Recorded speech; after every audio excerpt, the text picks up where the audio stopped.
naman ako ng breakfast ni Cordapio. Ito yung onion, 2 kutsarang cooking oil. And then, ang lulutuin ko ay green peas. Ayan siya. 3 real lang to. Igigisa lang natin siya. So, dito natin isasawsaw yung tinapay na paborito nila. So, naglagay din ako ng pelled tomatoes. Ito yon. Low na din yung ang brand. Ayan siya.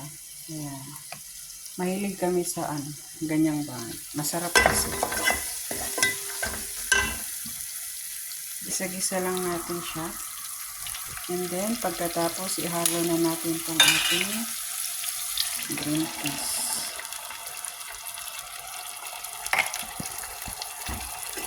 Timplahan lang natin ito ng paminta, ng cumin, ng mga dito, mga pampalasa, Maggi cube, ganyan.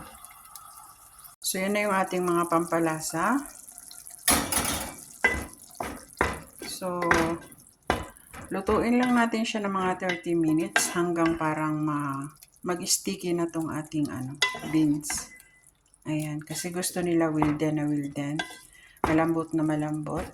Palambutin lang natin siya kasi kasi ito sa tinapay. So, yun lang. Masarap to kahit sa kanin nyo i-partner. Masarap siya. So, after 30 minutes, yan na siya. Luto na siya. So, yan na po. Isawsaw na natin siya. So, akin, sa muli ang aking gusto. Pero kung gusto nyo ng kubos, pwede rin yung kubos. Kahit anong tinapay, pwede. Ayan, kain tayo mga day, mga dong. Masarap yan. So, kung mayroon kayong kanin, pwede kanin. Dito, kailangan tinapay lang talaga sila. Thanks for watching and God bless. Have a good day, everybody. Every all.